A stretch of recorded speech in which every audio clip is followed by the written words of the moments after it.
ሰላም የዩቲዩብ ቻናሌ ቤተሰቦች ዛሬ እንግዲህ ይዤላችሁ የመጣሁት በጣም ዝነኛ ስለሆነ ሶፍትዌር ነው። ይህ ሶፍትዌር እንግዲህ ስልኮ ላይ ምንም አይነት አጠራጣሪ ሊንክ ሳይጫኑ አፕሊኬሽን ሳይወርዱ አልፎ ተርፎ ማንም ሳይደውልሎት ብቻ ስልኮ ሙሉ በሙሉ ሊጠለፍ እንደሚችል ያውቃሉ?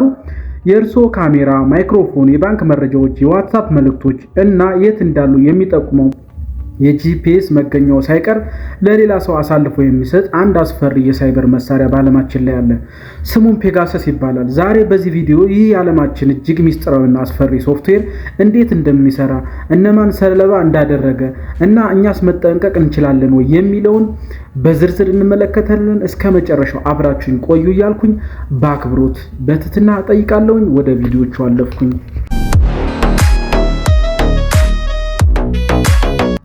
እሺ ፔጋሰስ ምንድነው? የመጣውስ ከየት ነው የሚሉ ጥያቄዎች ስለምጠይቅ ፔጋሰስ ተራ ጠላፊዎች ወይም ሃከርስ ለቀልድ ወይም ለገንዘብ የሚጠቀሙበት ቫይረስ አይደለም። እሱ ስፔዌር ወይም የመንግስታት ድርጅት የስለላ ሶፍትዌር ነው። ይህ ሶፍትዌር የፈጠረው ኒሶ ግሩፕ የተባለ ተደማጭነት ያለው የእስራኤል የሳይበር ደህንነት ኩባንያ ነው።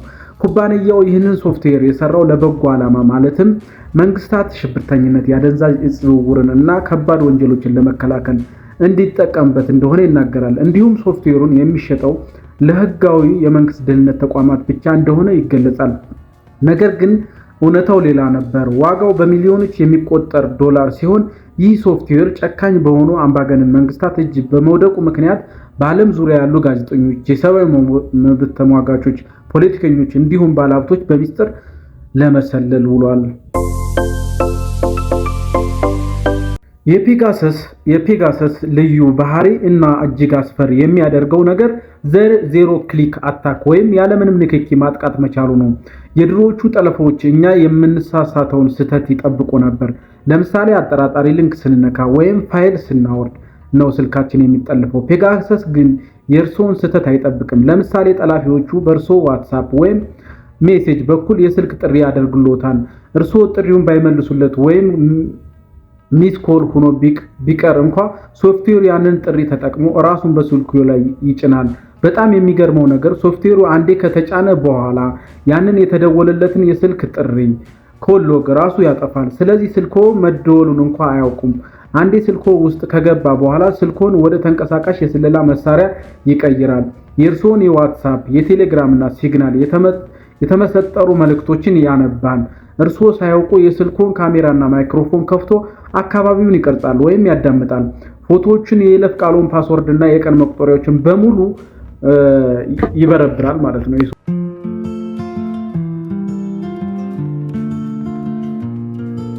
ይህ ሚስጥር ይፋ የሆነው እንደ አውሮፓውያን አቆጣጠር በ2021 ዓ.ም ሲሆን ዘ ፔጋሰስ ፕሮጀክት በተባለ ዓለም አቀፍ የጋዜጠኞች ጥምረት ምርመራ ነበር። በዚህ ምርመራ ከ50,000 በላይ የስልክ ቁጥሮች በዚህ ሶፍትዌር አማካኝነት ሊሰለሉ እንደታጩ ታውቋል። ሰለባ ከሆኑት መካከል የፈረንሳይ ፕሬዝዳንት ኢማኑኤል ማክሮን ጨምሮ የበርካታ ሀገራት ጠቅላይ ሚኒስትሮች፣ ነገስታት ይገኙበታል። እንዲሁም ሳውዲ አረቢያ ጋዜጠኛ ጀማል ኮሽኮዊ በቱርክ በሚገኘው የሳይድ ቆንሰላ ውስጥ ከመገደሉ በፊት ለሱ ቅርብ የሆኑ ሰዎች ስልክ በዚህ ፔጋሰስ ሶፍትዌር ተጠልፎ እንደነበር ምርመራው አረጋግጧል። ይህ ክስተት በዓለም አቀፍ ደረጃ ትልቅ የዲፕሎማሲ ቀውስና ቁጣን ቀስቅሷል። ቴክኖሎጂ ባደገ ቁጥር ግላዊነት፣ ፕራይቬሲ ከዕለት ወደ ዕለት አደጋ ላይ እየወደቀ ነው። ስለ ፔጋሰስ ምን አሰባችሁ? አስተያየታችሁን ኮሜንት ላይ አስፍሩልኝ። ቪዲዮ ጠቃሚ መረጃ ከሰጣችሁ ላይክ ማድረጋችሁ እንዳትረሱ።